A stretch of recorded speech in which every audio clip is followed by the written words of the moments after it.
My name is Inka Cresswell. I'm a wildlife filmmaker, underwater photographer, and marine biologist.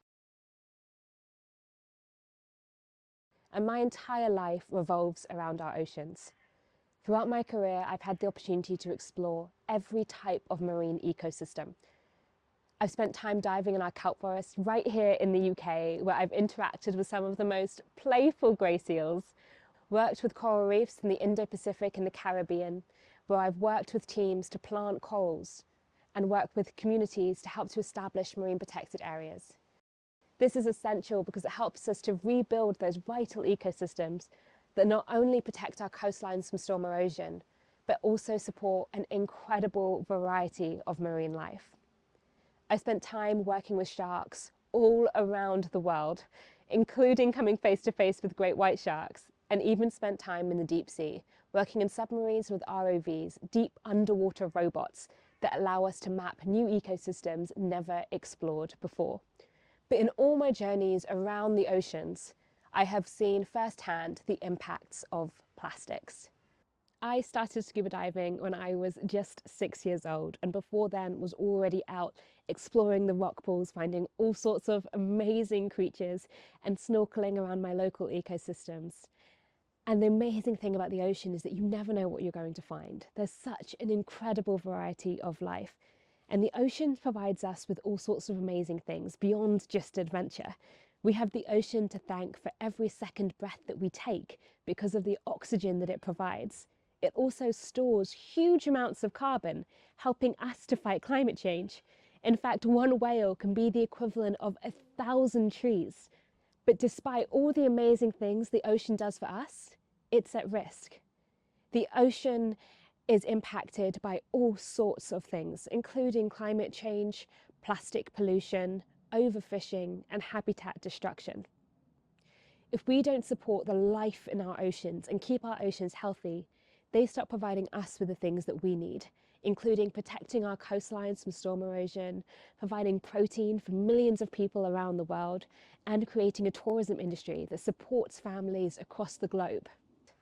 But why are plastics such an issue? Plastics can cause all sorts of risks to marine life. The larger plastics, things like discarded fishing net, plastic bags, and plastic straws, can create entanglement and choking hazards for marine life. While whale watching, I've seen whales wrapped up in fishing line and had to call entanglement services to come and help set them free. And while leading underwater beach cleans, I've spent hours cutting fishing net off of coral reefs and left the water with enormous bags filled to the brim with plastics that we have put into our oceans. It is essential that we remove as much of the plastic in our oceans as possible so that it doesn't enter the food chain and create a bigger risk for marine life. But it's not just the plastics we can see that create an issue. Every plastic that has ever been created still exists today, but heated by the sun and impacted by wave energy and rolled up onto the beaches in storms and then pulled back into the ocean, it gets broken down over and over and over again until these big plastics, like a plastic bag or a plastic cup or a plastic water bottle, slowly become hundreds and hundreds of tiny little microplastics. One of my favorite species to work with in the ocean are manta rays.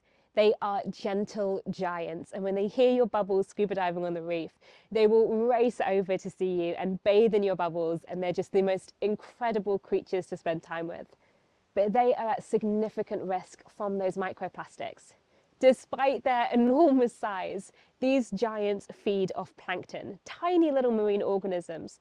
But with all the microplastics that we put into our oceans, they get stirred up with all of their food, and as a result, they end up consuming huge amounts of tiny little plastics. In fact, one manta ray can consume up to 63 pieces of plastic an hour. And the reason why this is such a big problem is because not only do their stomachs get full up on plastic instead of food, but they also act like sponges. Plastics allow marine species to absorb toxic chemicals in our oceans at a much higher rate, putting them at risk of all sorts of other issues. So how do we stop plastic in our oceans? How do we stop these microplastics from forming? And how do we make sure that we are protecting the marine life as best as we possibly can? The answer is it starts at the source. We have to think about the plastics we use in our day-to-day lives and how we can change our day-to-day actions to ensure that less plastic is making its way into the ocean. If we can limit the amount of plastics that we use and we can make a positive impact in our communities, we can reduce the way that it enters these supply chains and ultimately enters the ocean. There are all sorts of things that we can do in our day-to-day lives to help minimize plastics. Simple switches like using a reusable plastic water bottle, taking a reusable bag with us when we go shopping instead of using a plastic bag, or making changes in our lunchbox so that it's a little bit more sustainable and reduces the use of single-use plastics are all great ways to stop that plastic from entering the supply chain. But there's also things we can do to just stop it from entering the oceans. Things like litter picks. If we can collect all the plastic we see around our schools and our communities and make sure that we handle it correctly, reusing and recycling it, that helps to minimize the amount of plastic that's finding its way into the ocean, protecting marine life. Plastic Clever Schools is a fantastic initiative for you to start your journey in protecting our oceans. By hosting assemblies, you can educate others about the impacts of plastic on our oceans, and you can come up with initiatives and campaigns in your own schools and classrooms to ensure that you can reduce the amount of plastic and that all of the plastic that you do use is reused and recycled appropriately.